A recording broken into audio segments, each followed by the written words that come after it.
So welcome back to Where Do I Start? We are now in episode number 9. My name is Jim Schultz, and I will continue to be your tour guide for the remainder of this series. So last episode, right back in episode number 8, we started to get into the Greeks. We started to get into how we kind of analyze our positions and our portfolios on a daily basis by way of the option pricing model. We talked about Delta last episode. Today I want to talk about the other Greek that we use more than any other. We're going to learn about Theta.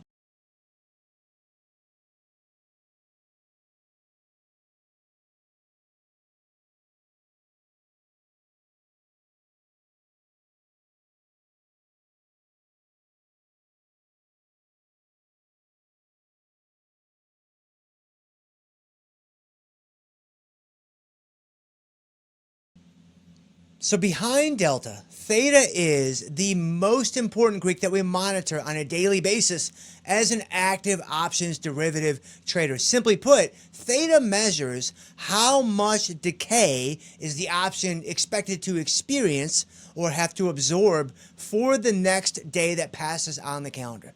Because options, remember, they all have an expiration date. We learned that way back in the early episodes when we learned about contract specifics and characteristics. So because an option has an expiration date, that means that any part of its price that's not intrinsic value, which we've already learned about that too, that has to go away at expiration. Because if the option is gone, if it's expired, then it can't possibly be selling for anything more than it's actually worth in its intrinsic value. And this is what Theta measures. Theta measures how valuable are the days leading up to expiration. The option is going to expire in 30 days. How valuable are those 30 days? The option is going to expire in 45 days. How valuable are those 45 days? Theta shows you how valuable the next day on the calendar is. So Theta is always measured and quoted as dollars per day. So when you're reading Theta on the screen or you're inside tastytrade or whatever, and you're trying to look at Theta numbers and understand what they mean, whenever you see that number, that is quite literally a dollar figure. And it is showing you for the next 24-hour period, this is what that period is worth in terms of option price decay. Now remember, all these things, Delta, Theta, everything we're gonna do next, it's all operating underneath the Ceteris Paribus assumption, which simply means everything else held equal. So all else being equal, this is what this means. All else being equal, this is what this metric is showing us. So obviously in the marketplace, that's not usually the case. Like in the marketplace, there's all kinds of things changing. There's all kinds of things happening. And so keep that in mind as we're kind of piecing through what Theta means and everything else for that matter, from the standpoint of there's always multiple moving parts. It's always a multifactorial kind of equation when you're trying to figure out what is indeed going on. But Theta is showing you in isolation what are the next 24 hours worth. So for example, if I had a Theta of $8, that's telling me that the next day is worth $8 in Theta. If I had a Theta of 15, that's telling me that the next day is worth $15 in Theta, and so on and so forth. You have a Theta of 1, that's $1. You have a Theta of 6.5, that's $6.50, and so on and so forth.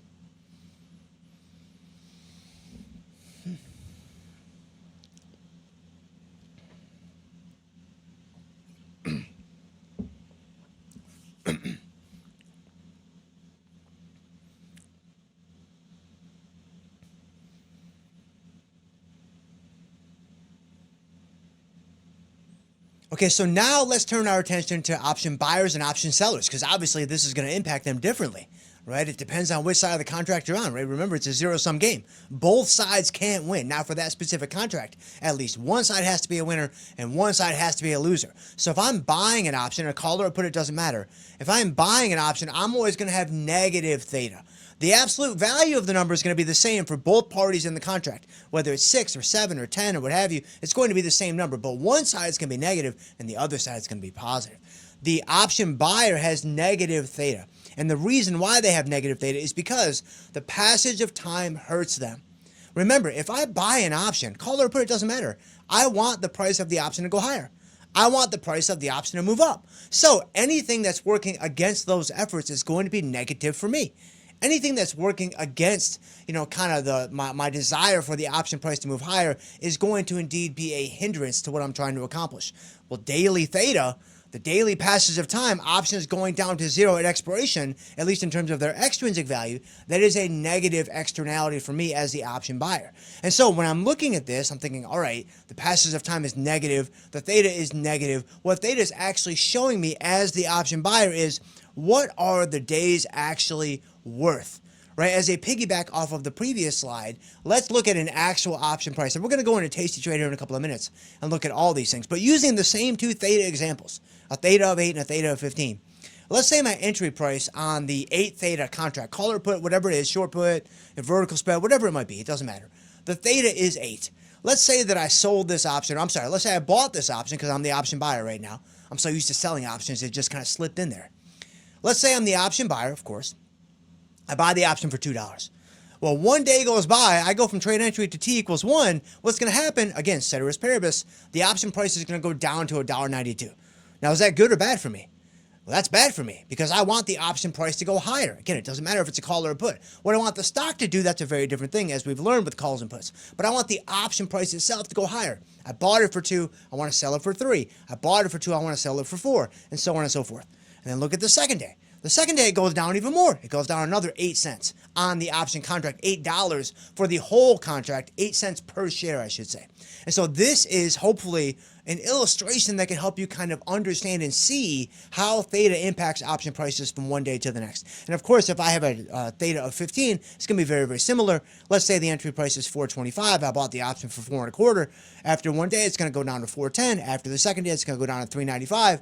And then it just continues on from there. Now, theta, of course, is a dynamic thing. It's not static. It's not going to remain the same over the life of the option contract. But that's something for a little bit further down the road in this series. And we'll get to all that later on. But this is daily theta and negative theta more specifically from the vantage point of the option buyer.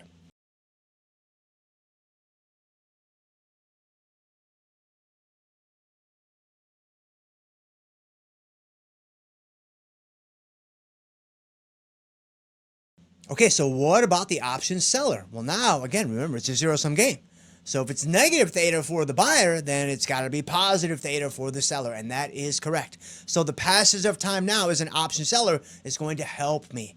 This is going to assist me in what I'm trying to do, because remember, if I sell an option, I want the price to go down. Like, I want the price to go lower. So I want to sell it up here and then buy it back down here. Like, that is the goal. That is the objective. So the passage of time and the simple natural mechanism of option prices decaying as they get closer to expiration is working in my favor. This is helping me and assisting me.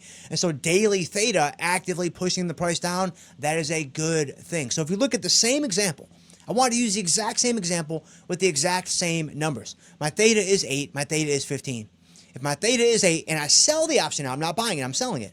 I sell the option for $2, then after one day, it's going to go down to $1.92. After another day, it's going to go down to $1.84, and so on and so forth. Again, I sell the option for $4.25, theta is 15. After one day, it goes down to $4.10. After 2 days, it goes down to $3.95. And so hopefully you can see that as the option seller, you do have an advantage, a bit of a tailwind when it comes to the daily decay that theta brings in. Now, that is a hurdle that you have to jump over if you are the option buyer, but this is how theta begins to set up for option buyers and option sellers. So let's take this and let's go into tastytrade and let's look at 1 or 2 examples with real live stocks and real prices. All right, so I'm inside of my tastytrade platform. Let me open up the July cycle with 37 days to go. And let's examine a couple of options and take a look at what they look like from the long side and the short side. Remember, a long option, buying an option, those are synonymous. Short option, selling an option, those are also synonymous. So let's say, for instance, I wanted to be bullish on Apple. So let's say I wanted to buy a call in Apple. So let's say I've got Apple at $292 right now. Let's say I want to buy the 300 call. If I go to buy the 300 call, you can see hopefully pretty clearly right here that my theta on this position is negative $12. Now again, remember, that's a dollar quote. That's telling me the dollars per day. That's telling me that the anticipated decay in this option price, which right now is about $6.55, that's telling me how much it's expected to move by day from the simple passage of time. Don't worry about the other metrics on the trade bar just yet. We'll get to all these things. The probabilities, we already talked about delta, obviously, last episode, P50, max profits, max losses. We'll get to all those things. Right now, just really focus in on that daily theta. It's negative. So you can hopefully see it's communicating to you that the passage of time is working against you. And so if you are going to buy an option, like buy this call in this example, then you are going to effectively have to jump over that hurdle that is placed in front of you to be profitable on the trade. And so this is honestly what makes buying options so challenging. You have to get the direction of move right? I have to get the direction of move in Apple correct to make money, and I have to do it somewhat quickly, because if I don't do it quickly, the theta can really start to build up and accumulate, and it can be really, really difficult to overcome when all is said and done. Now, if I go to the put side, let's go to the put side and do kind of the same thing. Let's say I was bearish in Apple. You've got Apple at 295. Let's say I wanted to just buy a 290 put. You're going to see effectively the same thing. It's a different strategy, of course, because now I'm on the other side of the market. I'm playing it to the downside, but the same general principle when it comes to theta and its effect still holds true right here as well. Time is working against me. The next day that passes is going to cost me 11 cents off of this option price. Again, remember, option prices are quoted per share. The whole option contract is 100 shares. And so that's why it's 11 cents per share, but it's $11 for the whole contract for the next day. Again, you have an obstacle, you have a hurdle in front of you that you have to jump over, and it is going to be no small feat.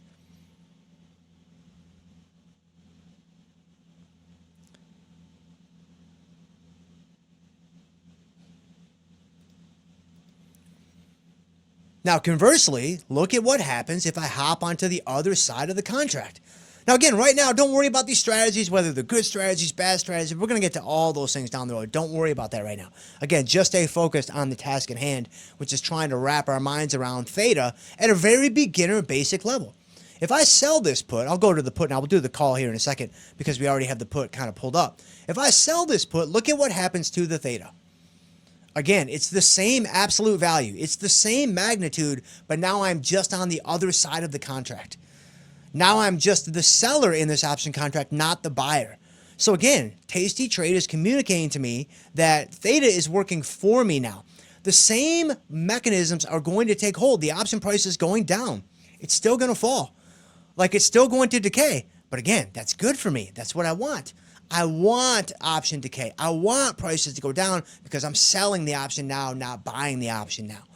And so hopefully you can see this fairly clearly, since we're really just trying to focus in on, is it negative or is it positive, and what does that mean when we translate it within the terms of the option price. And then if I go back over to the call side here, if I go to the call side, you can see that this 300 call that I was going to buy before, that if I remember correctly was about negative $12.50 per day, is now positive $12.50 per day. Again, same magnitude, same absolute value. Again, don't get caught up in like the maximum profits. I mean, a max loss at negative infinity, that is going to soil some underoos out there. I understand that. But don't get distracted by that right now. We'll get to all those things at a future point in time. I just want you to see that now time is working for you as the seller of the contract. And, whether you want to buy the contract or sell the contract, of course, that's entirely up to you, right? I'm just the messenger. I'm just the tour guide. I'm just here to hand you the flashlight. You've got to go through the forest yourself. But understand very clearly that when you buy an option, time is working against you. And when you sell an option, time is working for you.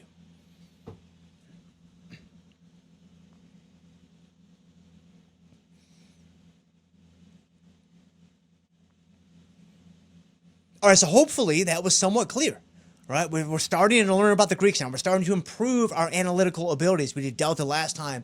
We're doing Theta today. We're going to do Vega in the next episode. And hopefully you can now see that when it comes to positioning myself to maybe give myself multiple ways to win, to maybe give myself, a way to make money on the trade without necessarily being directionally correct, I don't know, man. Selling options looks like it might be potentially, theoretically, hypothetically, something that I could consider at some future point in time. If I buy an option, however, I'm going to have to jump over that hurdle. I'm going to have to be right directionally. Like, it is going to be a challenging feat that I have ahead of me, which again, it might work, it might not work. We're going to talk about all these things at a future episode, at a future point in time. But I hope this is clear to you guys. Theta right here, episode number 9, and we'll see you guys next time.